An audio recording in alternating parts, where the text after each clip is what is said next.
Hello, everyone. I'm Jake. I'm Hannah. Hello. How's everyone doing? Pain! I want to die. Pain. Yeah. Okay. Yep. Pain. Check your facts, not your privilege. Coming at you right now. This is Dave Rubin's magnum opus. This is his book. Don't burn this book. When really, it doesn't make me want to burn the book. It makes me want to burn my house down. Okay. So as Jake said, it's I don't understand how he breaks this book up because it's like chapters and some of them are numbered, but there are other parts that are clearly also separate chapters, but they're not numbered. But anyway, this is the section that has the number 5 above it, and it says "Check your facts, not your privilege." And then this is an exercise in showing how bad Dave Rubin is at his job. This half this chapter, whatever, is just Dave Rubin explaining that he doesn't understand how to do the thing that he does for a living, which is great. Incredible.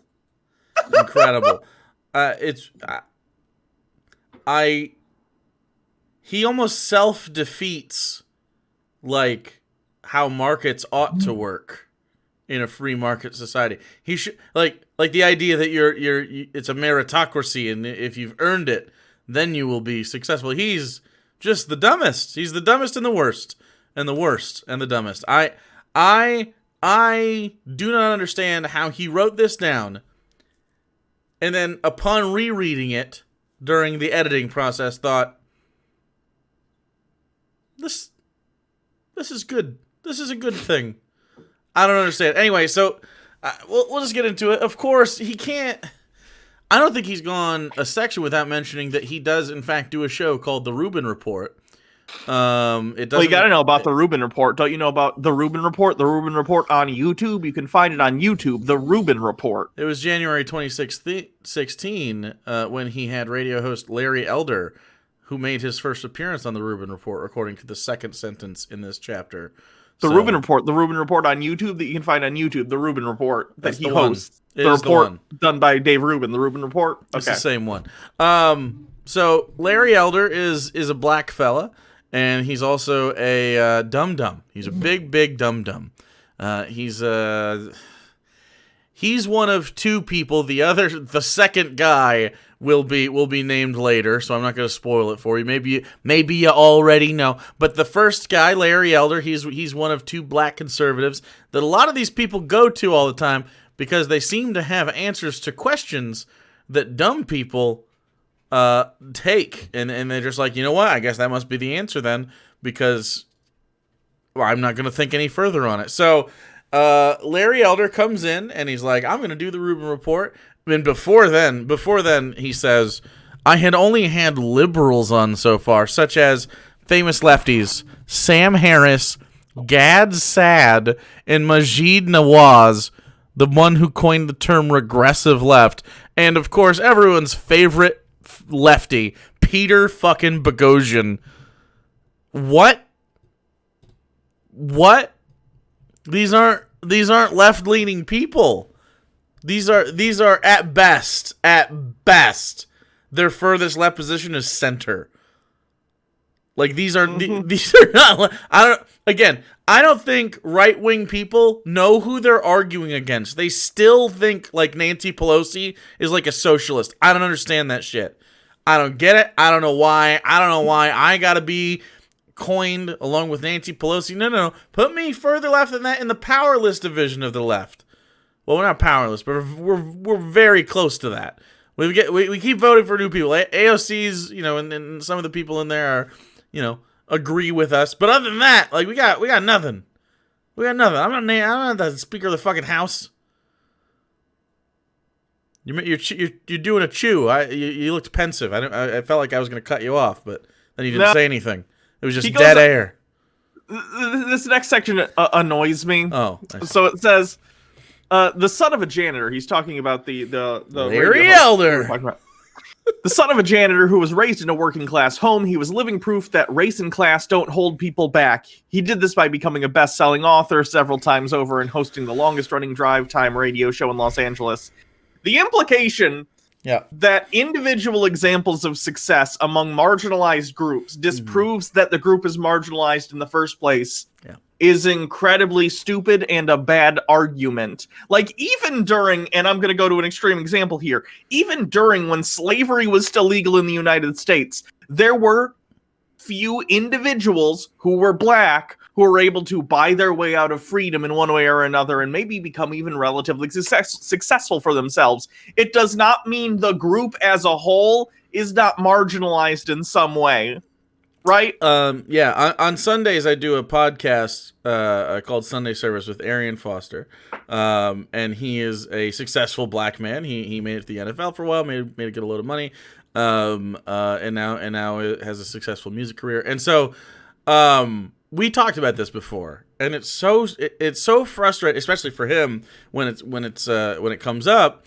It used to bother him more, but it bothers him less now. But I mean, it's just one of those things that if one black person does a thing, suddenly it's a monolith for the black community, good or bad, right? So if a black person does a bad thing, well, now black people are bad people. If they do a good thing, well, I mean, look, he made it out. He's fine. There's a reason that when you bring up black success, you bring up people that have extreme success.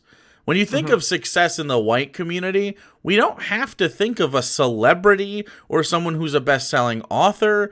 We could just be like, oh yeah, my cousin who's a doctor. And that's not to say that black people don't have doctor cousins. Of course they do. It's just this specific community has been, and this is goes against what Larry Elder and Dave Rubin and the next section of this book that we're going to read later on this week, systemic racism is a thing. Now, Dave Rubin doesn't know how to argue that, so he doesn't believe it exists.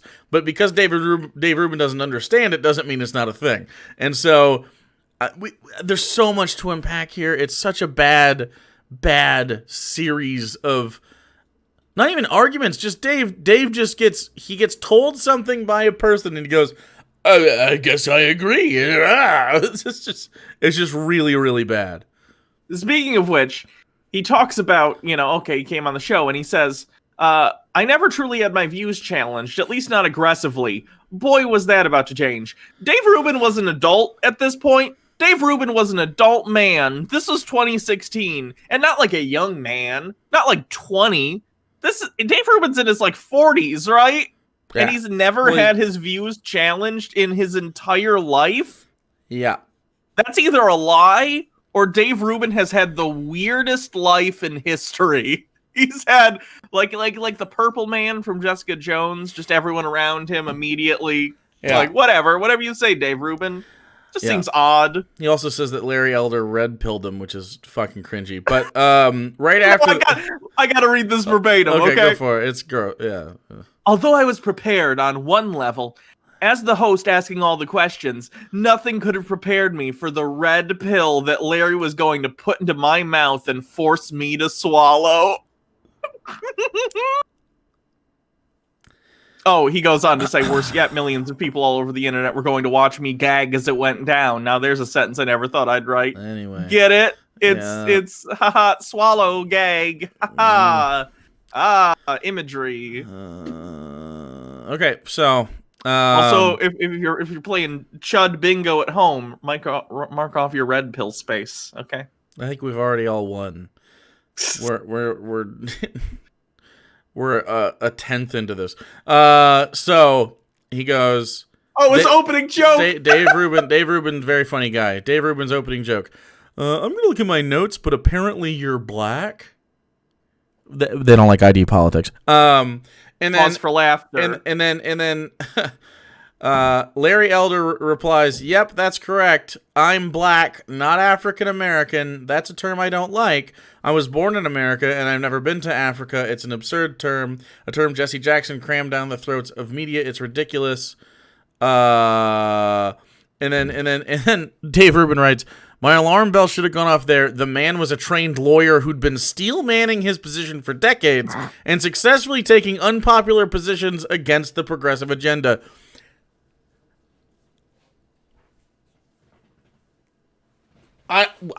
He'd consider us the progressives.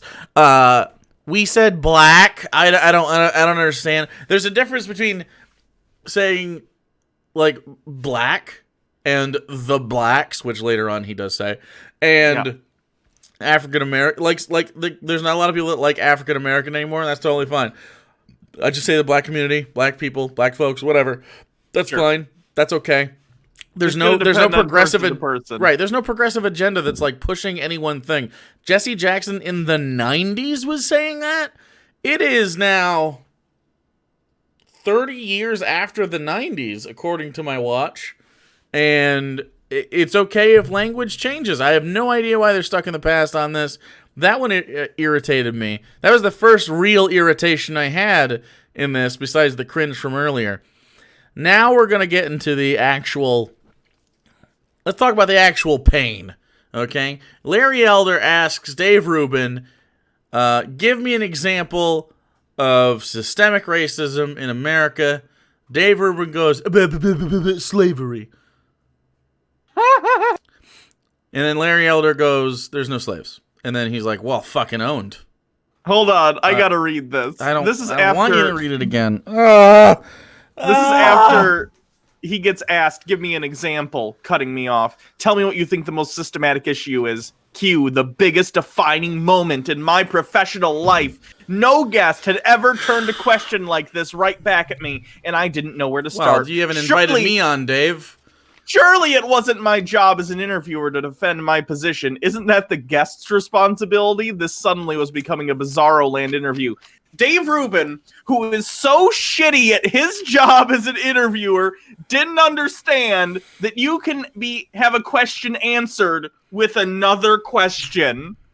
40-something-year-old man Dave Rubin, who interviews people for a living, doesn't understand how conversations with other human beings works. And I want to die. Dave, what is wrong with you? Even if I believed this, which I don't, this is clearly him like...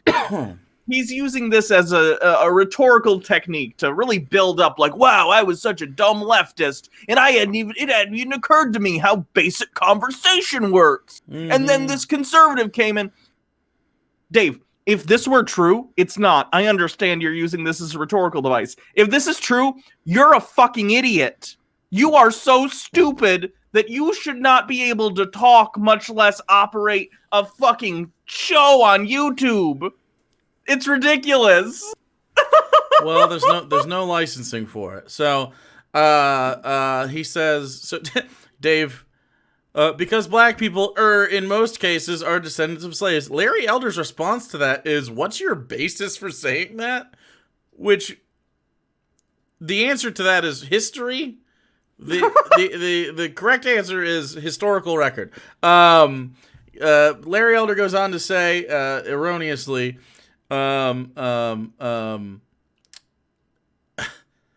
he starts bringing up cops and violent statistics. Yeah. This is not where systemic racism necessarily lies. There's systemic racism within policing, and it's the sexy thing. It's the sexy thing because people are dying, and that like really draws our attention to the screen and whatever. And there is a problem, and it's an undeniable problem. Larry Elder deigns to deny it anyways, which is fine. You can deny it. But that's not the systemic issue part. There are systemically racist things, and I'm not going to get into all of them because the next section that we're going to read is called systemic racism, and so we might as well save some for that. But just to give you a little taste of what Dave Rubin doesn't know about is how about redlining? How about the fact that the first generation of black Americans to be able to have a home loan outside of redlining happened in the 60s? And so by 1998, if you get a 30-year loan, 1998 is the first year that widespread home ownership, not home buying from the bank, home ownership in black communities becomes to be a thing. First generation wealth in a lot of black families, 1998. That's incredible. Could have been buying Pogs. Could have been buying Tamagotchis. Could have been buying Snap bracelets were a little out by then, but you could have gotten the Tamagotchis. Furbies, was that 98? I don't know. I know that Beanie Babies were out, so you could have done that. Pokemon was huge. So, I mean, but that's what I'm talking about. So, we'll go into the systemic racism stuff later, but like, you can't just, there's some sort of thing with conservatives, and we're not going to get away from the black violence thing at all. It's what we're going to stick on for the rest of the time, including in systemic racism. It's just going to be mostly look at the violence in the communities. Now, we're going to talk about homes and stuff too. It's going to be good. It's going to be good. So Larry Elder says, what's your data? And then he just says a bunch of erroneous things about the numbers of black people versus white people getting shot by cops. And then black on black violence, which is just violence. He 1350s multiple times, but then he basically 1350s using other like FBI crime statistics, which I pulled up, by the way. Jamie, can we pull up those FBI crime statistics? Sure. We got Jamie. There he is. Look at that.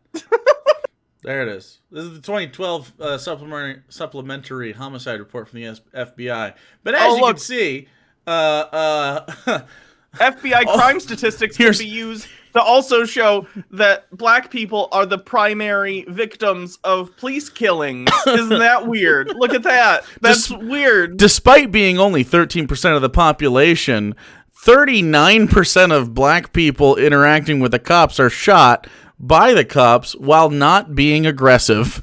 39% of those who are attacked who are killed while not attacking are black, as opposed to 46%, even though the white population is 63% of the population. Right. And so it's just stuff like that where they don't know how to parse numbers, and they certainly, a big thing that you see them not doing is using per capita. And per capita is the way that you should do that, because it's how reality exists. You should be like, okay, the average experience of a black, white, Hispanic, Asian, American person, what is the average experience of that person based on literally, if you only look at it from a skin color perspective, who faces the most police interactions? Black people. Who faces the most negative police interactions? And I mean that by further than just being given a ticket or plainly arrested, arrest without incident, I guess you could say. Black people do, and why is that? There's lots of reasons behind that, and none of them are black people are just worse. None of them are, because it's not how things are. People are more nuanced than that, and there's a lot of systemic issues that go into that. We'll talk about that in systemic racism. It's really hard to attack each and every one of these if we want this to be under an hour long. So we're just gonna keep going, but we'll wipe all this up in the next episode of the Dave Rubin thing. Dave Rubin has a particularly bad time with this. He goes, "Oh man, I've really stepped in it now. Could these numbers be true? Why haven't I been briefed?" What a weird thing to say. For God's sake, someone tell the ladies of The View, which I think he wrote as a joke. Yeah. But I don't know. Like, intellectually, I'm pretty sure that's a joke. Yeah. But I don't know what makes it a joke. The joke, I think, is that someone tell the ladies of The View, as if the first people that should be informed of breaking news are the women of The View, even though The View is terrible. Okay.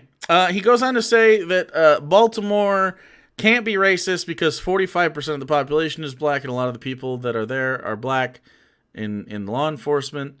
And he has no understanding of like internalized racism or just the mechanisms that you may or may not understand happen to focus on race, whether you are that race or not. Like you can accidentally do a thing if the system points you in a direction and you're not aware that it's pointing you in that way.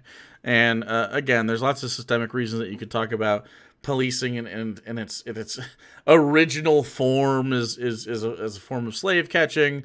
You could talk about policing insofar as like where they allocate their resources tends to be in black communities because of racism. However, that doesn't change because as you surprise, if you police an area, you're going to catch more crime. So your numbers are going to go up wherever you're at more, and then you're going to go, well, I guess we should continue to police that more. And if you continue to police certain areas more, you're going to be putting people away, and well, it's just a violent cycle that obviously is never going to end if you keep perpetuating it. But it's whatever. Not a lot of when the left talks about police violence towards black communities, yes, sometimes we mean that specific officer was racist, right? More often, we're talking about the system itself being racist. The point of the spear stabs into the black community more often and more directly and more on purpose than the other communities. And I mean, there's this fundamental difference between how people on the left operate versus how people on the right operate, because they have this personal responsibility thing on the right, which of course, I mean, we all agree that we are responsible for our own actions. That's the thing. It's innate, and of course we are. But we also understand on the left, and this is the thing they don't understand on the right, is that there are reasons that you do the things that you do. It's not in a vacuum. It's informed by your lived existence. And if your lived existence is the police shot my friends, like what's your response to those people gonna be? Policing is not different from a gang other than it's backed by the government, really. Like, name a difference. Because they still commit crimes. They still have territory. They still make money off of drugs. They still fraternize with just themselves. They still have this weird thug pride thing going on. They still have this very strange sort of you gotta respect me bullshit. Like, and they use handguns to kill each other. Like I don't even know. I don't even know. What would the difference be? Can't tell me. So anyway, Freddie Gray just gets killed because. What's the next part you're looking at? Because you're doing the Chewy again, so it looks like you're very into a series of information. They go on and they say, the biggest burden that the black community has is being raised without fathers. A black kid raised without a dad is 5 times more likely to be poor and commit crime, 9 times more likely to drop out of school, and 20 times more likely to end up in jail. Again, completely... Why don't they have fathers, Larry? Completely disregarding the fact that in many of these cases, like single-parent households in the black community are caused by parents being put in jail for things like non-violent drug crime. Oh, again, we're talking about over-policing of communities, and there are statistics on this where, like, white people and black people use, for instance, marijuana, and this has gotten better considering many places have legalized weed, but still it's federally illegal. This is one of the reasons, by the way, that even if you don't smoke pot, like outside of like a libertarian idea of like, oh, you just shouldn't do that. Like, it actively hurts like the black community when stuff like this is used as a proxy to put them in prison. No. Even though white people and black people use like pot at roughly the same rate, if you're black, you're much, much, much, much, much more likely to get arrested and put in prison for pot. Like, it's just a fact. Dave Rubin talking about statistics and facts don't care about your feelings and check your facts. There's a fucking fact, Dave. Okay? So the war on drugs has helped tear apart the family structure of tons of, like, families within the black community. That's part of the problem. That's part of systematic racism. You're literally talking about an effect of systematic racism and saying, well, systematic racism doesn't exist. Look at this effect of it. You sound stupid. You sound stupid, Dave. And beyond that, I mean, like, why does crime occur? The number one reason for crime is poverty. Why are the black communities more impoverished? Well, because they only got fucking Civil Rights Act in 1968. What are you talking about? How? How in the world? Like, well, you've had 30 years to get it right. I guess you should get it right now. What? What? There are people in life today that you've interacted with that didn't have civil rights in real life.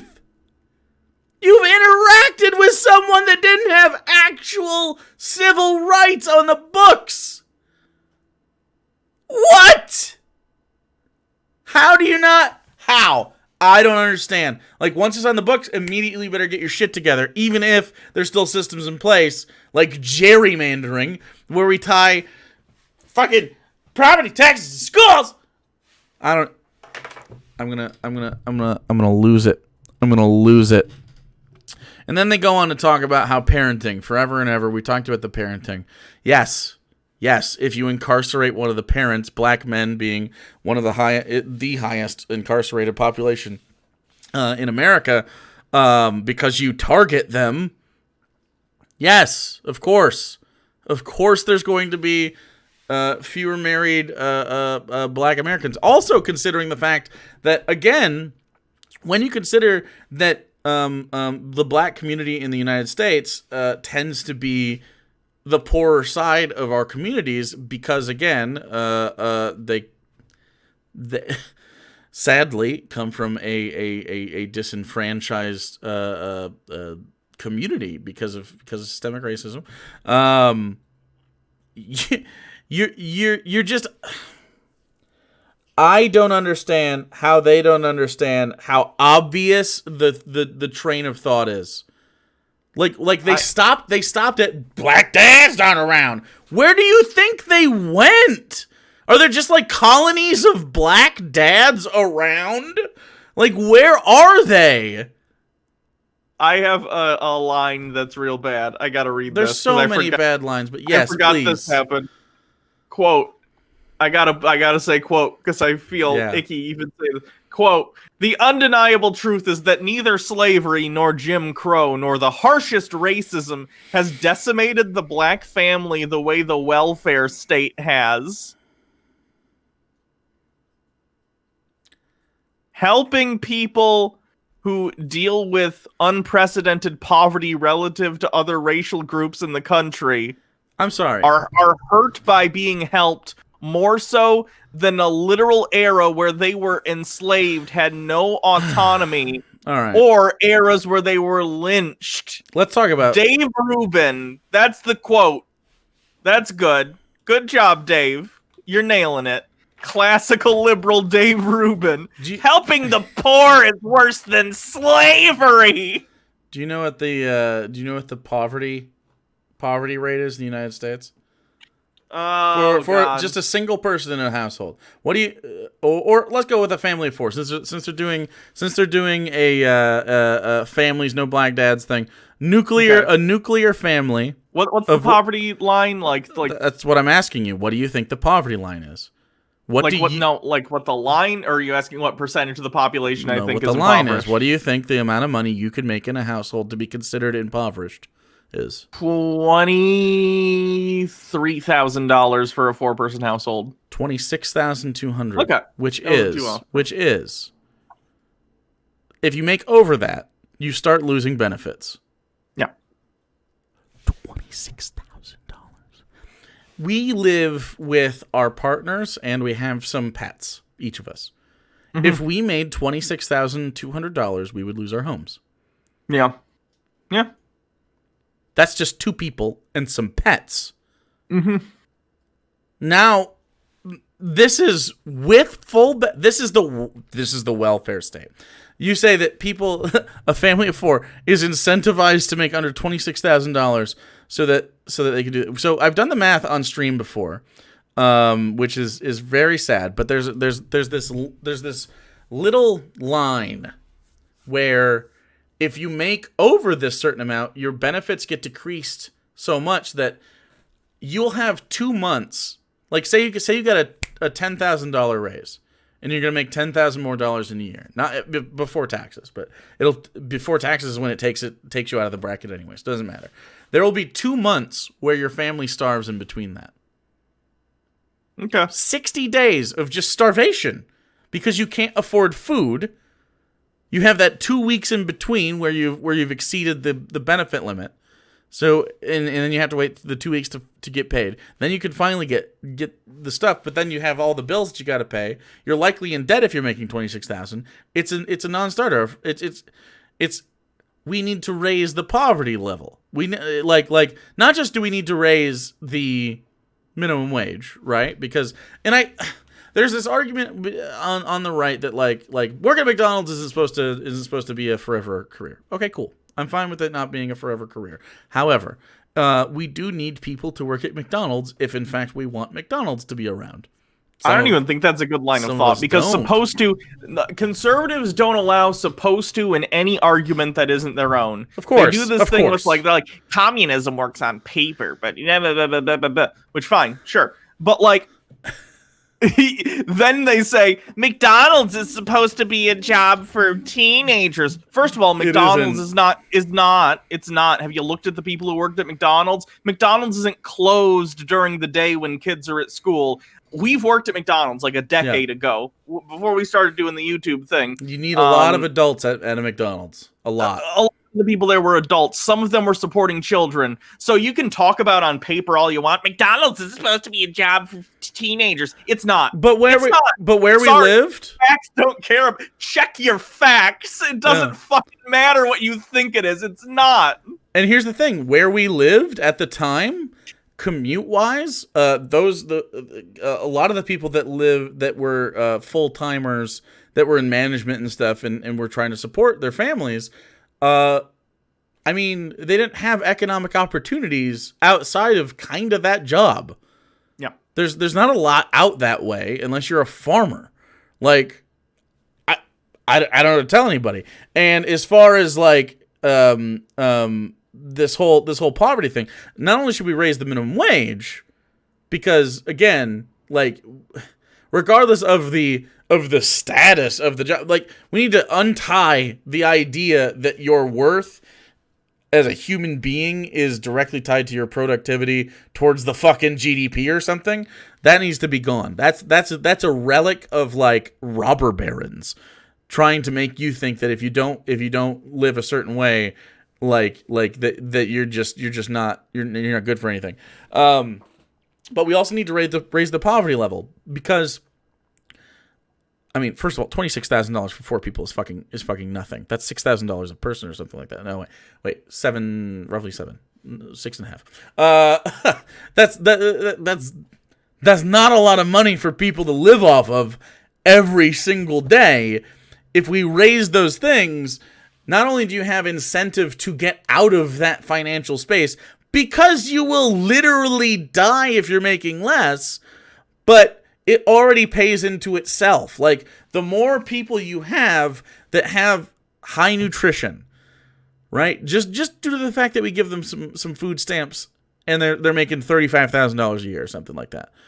But they still get food stamps. So now they don't have to worry about food. But guess what? Those food stamps that the government pays for goes directly into your local businesses, your Meijers, your Walmarts, your Costcos, your Winn-Dixies, whatever you got going on in your community, wherever you're at, your Publixes. I think we hit everywhere in the whole U.S. I think we did it. Those are going directly into your communities to food that's coming in. That way you have the nutrition is a huge thing, especially when it comes to education. So now you have kids that have nutrition at home. They're not worrying about their meals. They're going to school. They're able to learn at a higher rate. Now you have a working class of people that is already, you're cycling back into the system, these people that are capable of being productive within it. Even from a purely, I say this all the time, from a leftist perspective, trying to communicate this to capitalist people, which is fine, because capitalism is a thing that we have to deal with, and it's not a thing that is going to go away tomorrow. And we have to appeal to capitalists that are, and I don't mean like just people that live under capitalism, which is us, or that benefit from capitalism, which is also us. I mean people that are, I'm a capitalist, which I am not.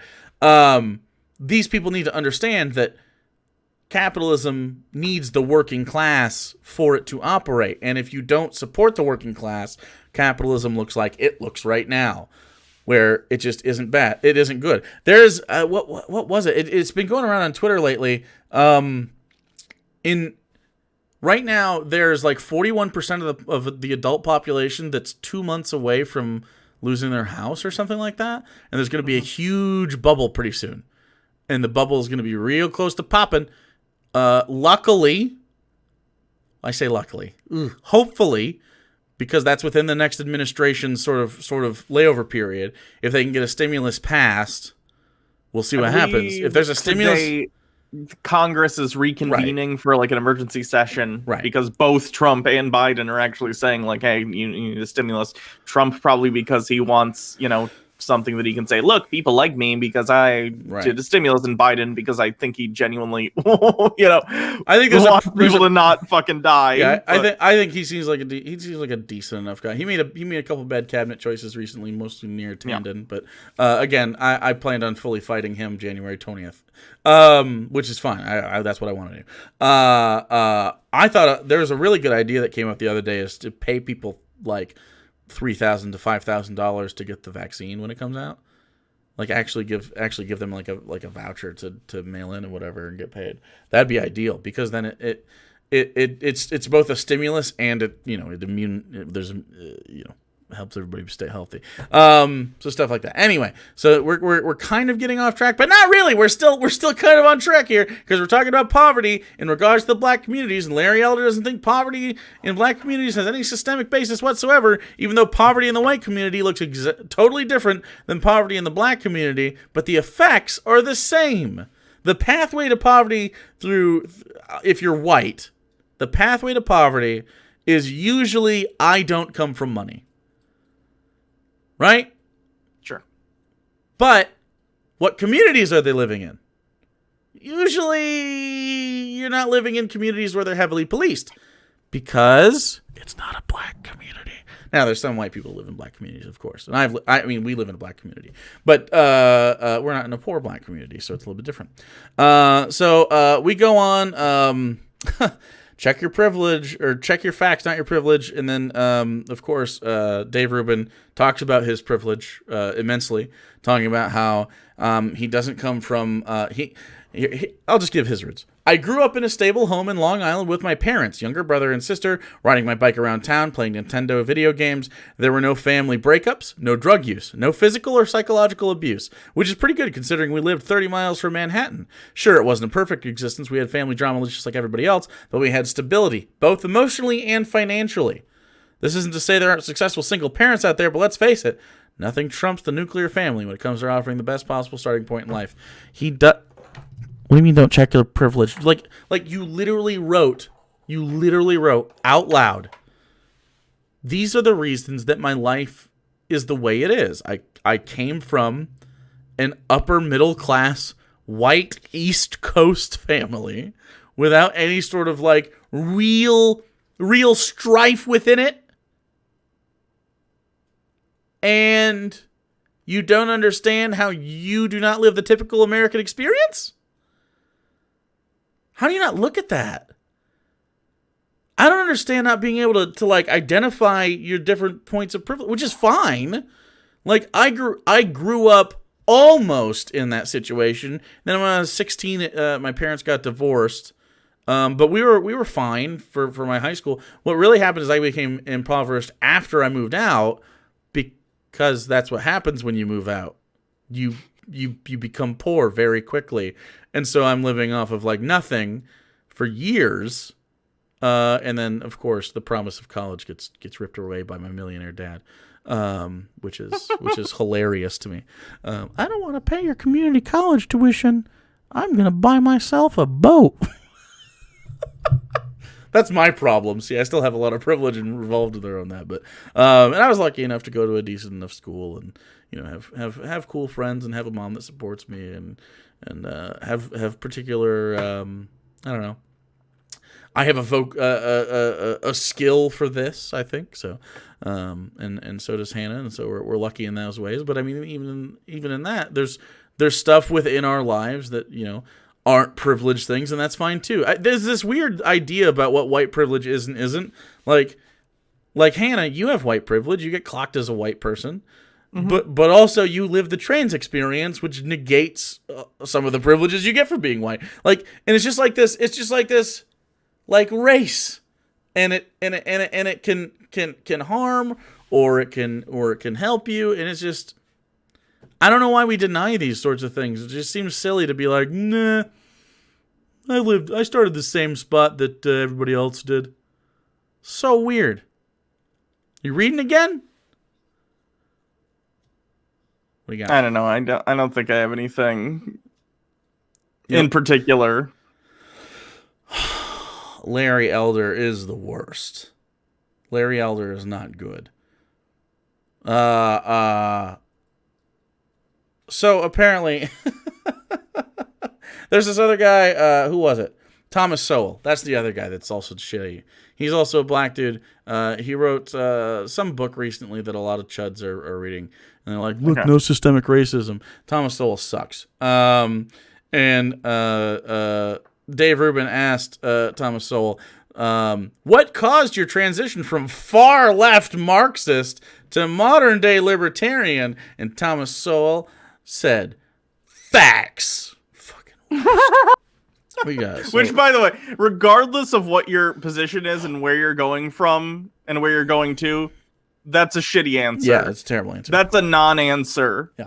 Like, anyone can say that. Like, someone could ask me, like, what made you go from milquetoast liberal or even, like, edgelord kind of centrist to a lefty? Facts. You see how they're both vacuous statements that mean nothing without actually citing facts? Yeah. I know you might be able to say, like, oh, he owned the libs.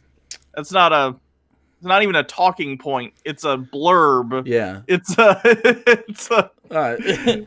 a quip. I don't know. There's something about conservatives. They don't like to dig into the further than the surface level of like whatever they're thinking about. And I don't know why. Like, why can't we talk about the reason something happens? Isn't that interesting? Like, they never want to talk about the reason a thing happens. They only talk about that it happens. They're like, 13% does 50% of the crime. Why not ask why? I talked about this in a previous episode. I don't remember if it was Dave Rubin or it was something else, but there have been studies done that show conservatives, people who self-identify as conservatives, yeah, or at least who gravitate toward conservative belief systems, have trouble relative to liberals and people further left than liberals, understanding concepts that don't assign agency, right? Yeah. If we talk about systematic racism, if we talk about a system that literally disenfranchises people, even without an individual meanie being like, I don't like this particular race, rawr. If it's just a system that disenfranchises a certain group of people without agency or intent, they're completely incapable of understanding. They just don't understand things without agency. I think this also ties into conservatives not understanding climate change, not understanding evolution. Like, so, I think it all ties in because all these things are systems that operate without any sort of agency. They're just results of a myriad of factors, and they're incapable of recognizing these things as problems because they don't even understand them. And I'm interested in why that is. Is there a theory about why that is? Because I don't even know what it would be other than... No idea.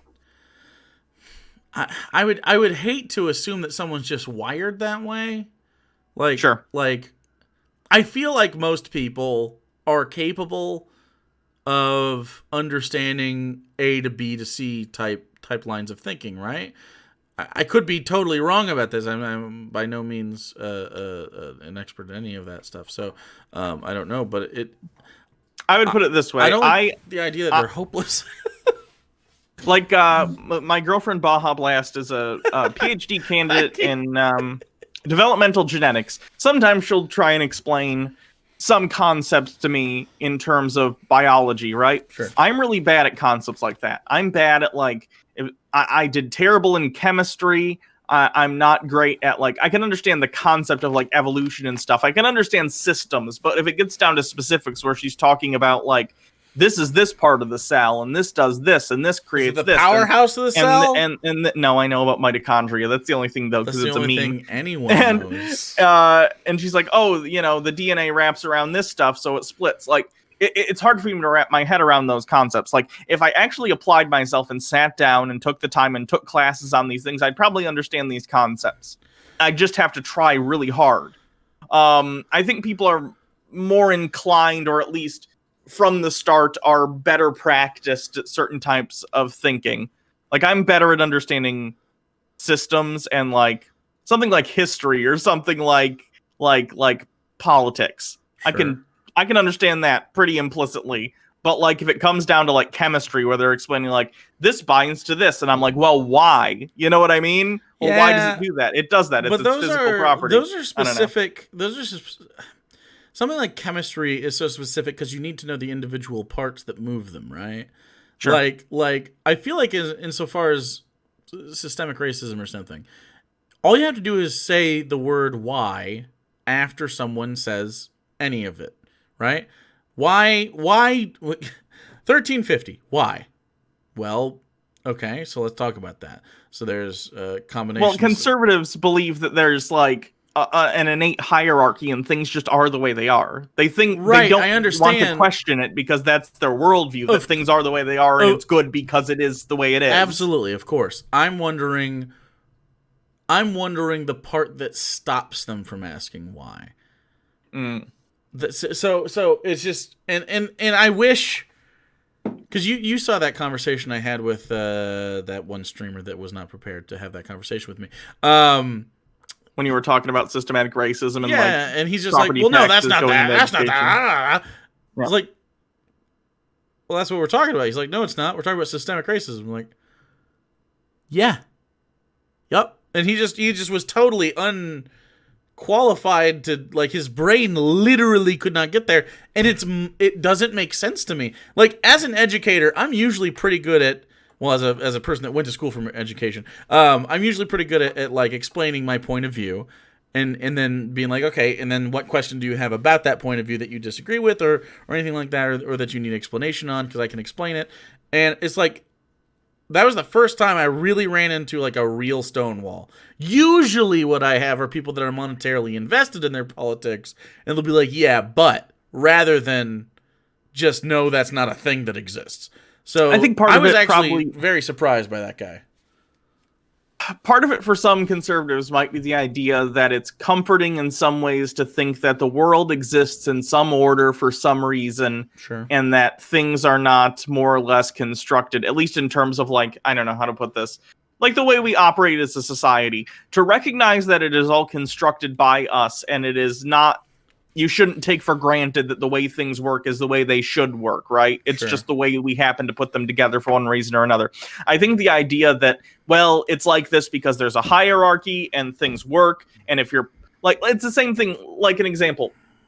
Conservatives think, like, if you're poor, it's your own fault. Yeah. There's absolutely no outside factor that could have factored into it. If you are a rich person, you are smart, and the system we have is good and has rewarded you. And if you are poor, you have failed and you are a bad person. I think it's one of the reasons conservatives like Donald Trump, because he's rich. And in their worldview, if you're rich, you've done something right. That makes even sense. If it's, be born to a rich person. That's what they bring up all the time. Yeah. So I think it has to do with the fact that they cope with reality and its problems by saying, the system that we have is just, even if it isn't. It's not. Yeah. The system that we have is just, and if you fail, it is of your own design. I think so. That's the number one thing that's the number one thing we have to fight. Then is what I mentioned earlier. What you just talked about is untying the value of a person from their productivity within capitalism. Sure. Or the success within it, rather. I guess because not necessarily. I don't know if you would call it productivity, but. It's interesting though that they can find space to denigrate someone like a Kim Kardashian at the same time, which I mean is fine, and I get it.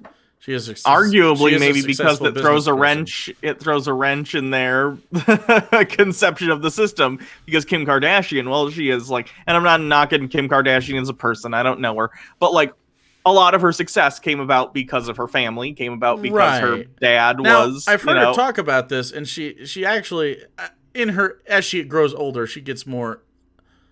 Personally, I think she has become more understanding of why she is successful.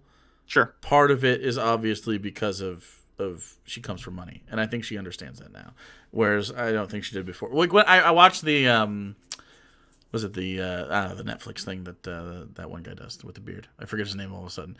My next guest is, you know, the one. Oh, with David Letterman. Thank you. Yes.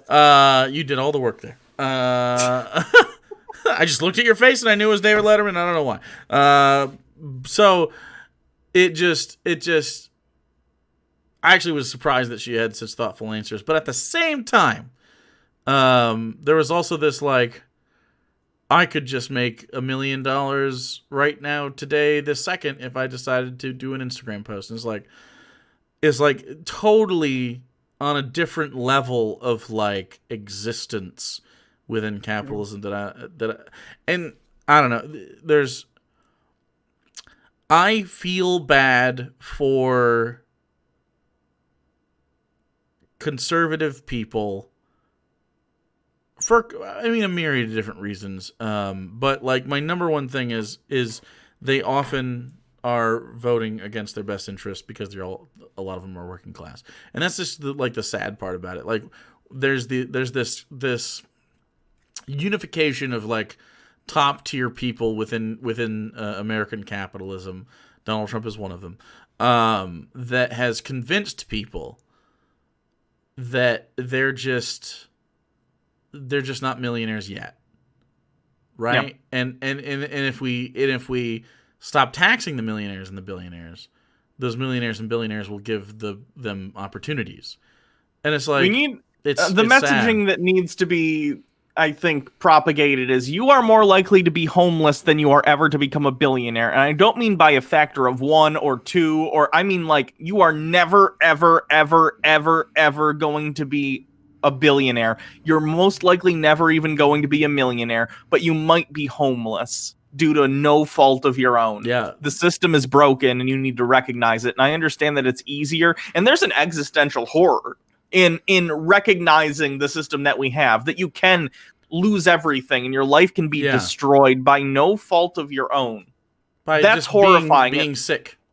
And I understand to an extent why people want to like retreat into a fantasy that the system we have is completely just and nothing can happen to me because I'm a good person and being poor only happens to bad people or whatever. But you need to recognize the existential horror around you in order to do something about it. Like, you need to recognize it. And I'm not saying anything like extreme. I'm saying like you need to vote for politicians that recognize the system for what it is and want to make changes to help the working class, the people who actually make society function, not people sitting in boardrooms paying themselves dividends every time that they're able to cut 30% of the workforce and raise profits that quarter. It's just...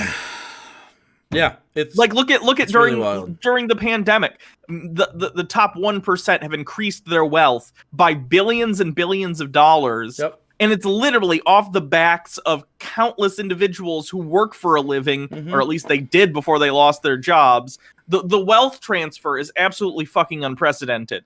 And something's got to give at some point. Something's got to give, because this is, and the word I always used to describe it, is unsustainable. Yeah. It's not just that it's immoral, because that would be an issue in and of itself. It's not just that, because even if it was immoral, you could theoretically disagree.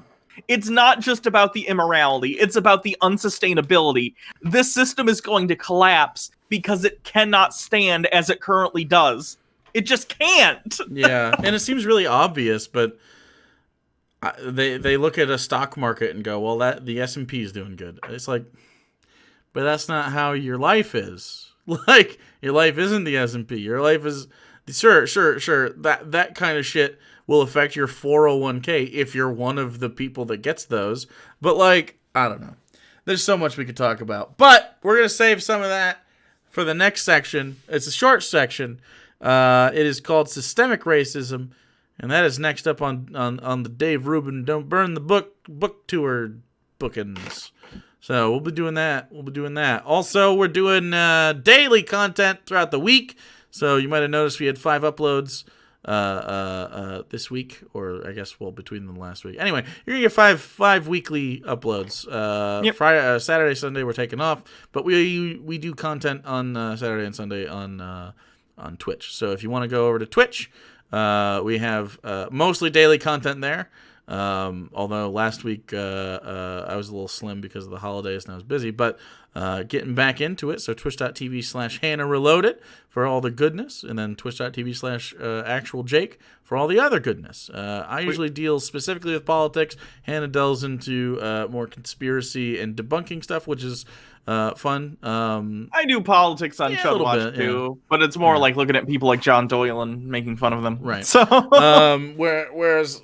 Yeah, so just whatever your bag is, check those out. You can hang out for free. Our communities are really fucking dope. We have really cool emotes, and if you want to be part of our cults, that'd be dope. So you should do that. And if you don't like that, then go to our YouTube channels, which are clips of those things, and that's fine too. Yep. Well, links in the description to all that. Well, I guess that there's it. Yep. So we'll be back next time with some more of the Rube. This next one's gonna be real short. Yeah. So that's good. How long was this one? This had to be like an hour or something. Just under an hour. Okay, that's not too bad. Yeah, but we have a lot to talk about. The next one's called systemic racism. We're gonna talk about it. So, enjoy. You guys get a day off in between these. We're gonna shut this off and turn it right back on in real life. So, good for us. All right, Jamie, shut the show down. We lost Jamie. Alex has got it though. Oh. Yeah. No, Alex is yelling at me in the headset. He's talking about like gay frogs and hydroxychloroquine. I don't know.